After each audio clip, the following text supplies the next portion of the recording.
আসসালামু আলাইকুম সবাইকে, welcome back to my channel. সবাই আশা করি ভালো আছেন যে যেখান থেকে দেখছেন। আজকে নিয়ে আসলাম তন্দুরি মশলায় খুবই সহজে চিকেন শাসলিক রেসিপি। আশা করি আপনাদের ভালো লাগবে। Let's make it. তো জন্য আমি অবভিয়াসলি যেহেতু চিকেন শাসলিক করব, আমি এখানে 2টা চিকেন ব্রেস্ট নিয়ে নিয়েছি আর এটাকে ধুয়ে নিয়েছি।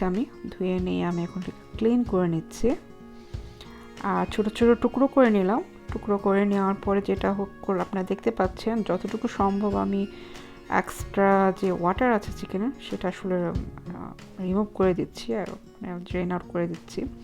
কারণ যদি ওয়াটার থাকে তাহলে এটা যখন আমরা ম্যারিনেট করব আরও মোর ওয়াটারি হয়ে যাবে আর করতে গিয়ে আরও বেশি ওয়াটারি হয়ে যাবে, খেতে ভালো লাগবে না। তাই এই প্রসেসটা আসলে খুবই ইম্পর্ট্যান্ট। তো যখন পানি নিংড়ে নিলাম, তারপরে আমি এখন এতে দিয়ে দিলাম 1 টেবিল স্পুনের মতো সরিষার তেল আর দিয়ে দিলাম পরিমাণ মতো লবণ। এখন দিয়ে দিলাম গরম মশলা গুঁড়ো, 1 টিস্পুন দিয়েছি আর সাথে দিয়েছি আমি ফুল 1 টেবিল স্পুন চিলি গুঁড়ো, যেটা মরিচ গুঁড়ো আর কি। আপনারা চাইলে এটা কমিয়ে নিতে পারেন। আমাদের বাসায় আসলে যেহেতু স্পাইস খাওয়া হয় সেজন্য আমি একটু বেশি দিয়েছি। আর দিয়ে দিলাম আমার সেই মেইন ইনগ্রিডিয়েন্ট তন্দুরি মশলা। আর এখন দিয়ে দিচ্ছি 1/2 কাপ ইয়োগার্ট। আর না, আমি এখানে কোনো আদা রসুন ব্যবহার করিনি। একটা আদা রসুন ছাড়াও সহজেই আপনারা দেখতে পাচ্ছেন কত অল্প মশলা আসলে এটা তৈরি করা যায়। তো আমি এটাকে মেরিনেট করে রাখলাম, মেরিনেট করে নিয়েছি। আর এটাকে ওভারনাইট রেখে দেবো। আপনাদের হাতে যদি সময় না থাকে অ্যাটলিস্ট 30 মিনিটস রাখতে পারেন কিংবা 1 ঘন্টা 2 ঘন্টা। মেরিনেট জিনিস আসলে একটু মেরিনেট করা জিনিস দিয়ে এটা করলে ভালো হয়। আর মেরিনেট করে রাখলে চিকেনের ভিতরে এটা মশলাটা খুব ভালো করে ঢুকবে, তাই মেরিনেট করে রাখা কিছুক্ষণ। তো আপনারা দেখতে পাচ্ছেন আমি এটা আসলে ওভারনাইট রেখে দিয়েছিলাম আর পরের দিন চলে আসলাম মেক করতে। তা আমি এখানে নিয়ে নিয়েছিলাম গ্রিন ক্যাপসিকাম পেপার আর সাথে নিয়ে নিচ্ছি পেঁয়াজ। আপনারা যে কোনো ধরনের সবজি ইউজ করতে পারেন, টমেটো ইউজ করতে পারেন। আমার বাসায় বাচ্চারা টমেটোটা বেশি খেতে চায় এভাবে করলে, সেজন্য আমি দিইনি। আমি শুধু একটা ক্যাপসিকাম দিয়ে করছি আর সাথে পেঁয়াজ নিয়েছি। পেঁয়াজ তো ওরা খাবে না, দেখা যাবে যে আমরা বড়রাই খাচ্ছি।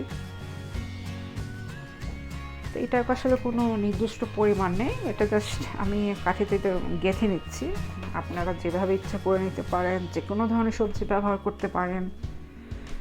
তো আমি চিকেনের পরিমাণটা বেশি দিচ্ছি যেহেতু বাচ্চারাও খাবে। আর সবজি দিয়েছি, সাথে একটু অনিয়ন দিয়েছি, দেখতে পাচ্ছেন। তো তৈরি করা শেষ। তো এখন চলে যাবো মূল রান্নায়। আর আমি এখানে এটা আমার চুলার সাথে আসলে এটা বারবিকিউতে এসেছে, এটা আসছিল।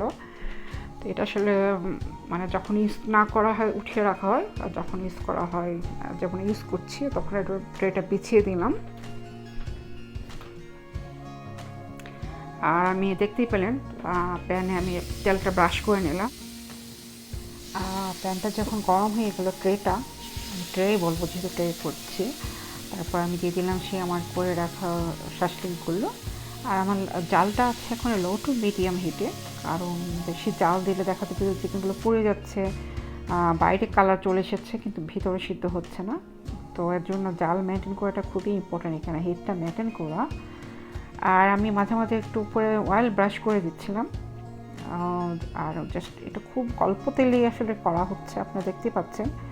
আর যেটা বলছিলাম আসলে বলতে ভুলে গিয়েছে, আপনাদের এটা চুলায় রেগুলার প্যানে করতে পারেন, আর যদি এয়ার ফ্রায়ার থাকে সেটা তো করতে পারেন। আমার এয়ার ফ্রায়ারের একটা রেসিপি আছে শাসলিকে, সেটা ডিসক্রিপশন বক্সে আমি লিঙ্কটা দিয়ে দিব, আপনারা তাহলে সেটাও দেখে নিতে পারেন।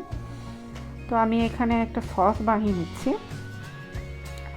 চিকেনের উপর দেওয়ার জন্য, কারণ চিকেন যেটা হবে আসলে এটা তো অল্প আছে, ভাজা হচ্ছে, কিন্তু যদি একটু সস দেওয়া না হয় দেখা যাবে এটা জুসি আর ময়েশ্চারনেসটা থাকবে না চিকেনে, এটা খুবই ড্রাই হয়ে যাবে। তো আমি এখানে সস বানিয়ে নিচ্ছি আর সেটা দিয়ে দিব। আমি এখানে নিয়ে নিয়েছি, আমার কাছে বারবিকিউ কেচাপ ছিল, বারবিকিউ কেচাপ নিয়েছি, চিলি সস, একটু সুগার আর অয়েল দিয়ে এটা সসটা বানিয়ে নিয়েছিলাম। আপনাদের কাছে যদি বারবিকিউ কেচাপ না থাকে আপনারা টমেটো কেচাপ দিতে পারেন আর চিনিটা স্কিপ করে দিতে পারেন। তো আপনারা দেখতে পাচ্ছেন আমাদের চিকেনের উপরে সেই আমি যে সসটা বানিয়ে নিয়েছি সেটা এখন দিয়ে দিচ্ছি, এবং দেখেন কালারটা আসলে চেঞ্জ হয়ে গেছে, দেখতেও ভালো লাগছে। চিকেনের যে জুসিনেসটা ফ্রেশ মেনটেন হচ্ছে, সেজন্য আসলে সসটা দেওয়া যেন এটা ড্রাই না হয়ে যায়। তো আমি উল্টিয়ে পাল্টিয়ে দুদিকে করে নিচ্ছি, আর যখন উল্টিয়ে দিলাম পরে ওই দিকটা থেকে যে দিক থেকে আমি সস ব্রাশ করে নিই সেদিকে আমি এখন ব্রাশ করে দিচ্ছি। তো এটা অলমোস্ট ডান। আর দেখেই আমি জানি না আপনার কাছে কতটুকু মনে হচ্ছে, আমার তো দেখি খুবই মনে হচ্ছে যে ইয়ামি হয়েছিল, এবং ইয়ামি হয়ে সবাই খেয়েছে, ভালো বলেছে ভালো হয়েছে। তো আশা করি আপনাদের ওই রেসিপিটা ভালো লাগবে। মাছ ড্রাই রেসিপি অবশ্যই করবেন। তা আপনারা দেখতে পেলেন আমি আসলে ঘুরিয়ে উল্টিয়ে পাল্টিয়ে চারদিকে খুব করে নিয়েছিলাম, এবং এর জন্য একটা বারবিকিউ কালারের মতো কালারও এসেছে। তো আশা করি আজকের এই রেসিপি আপনাদের ভালো লেগেছে। ভালো লাগলে কেমন হয়েছে অবশ্যই কমেন্ট করে জানাবেন, কী ধরনের রেসিপি দেখতে চান সেটা জানাবেন, রেসিপি যদি ভালো না লাগে সেটাও জানাবেন। আর সময় নিয়ে এতক্ষণ আমার ভিডিও দেখার জন্য সবাইকে অসংখ্য ধন্যবাদ। সবাই অনেক ভালো থাকেন। রমজানে আবার শুভেচ্ছা, রমাদান মোবারক। আল্লাহ হাফেজ।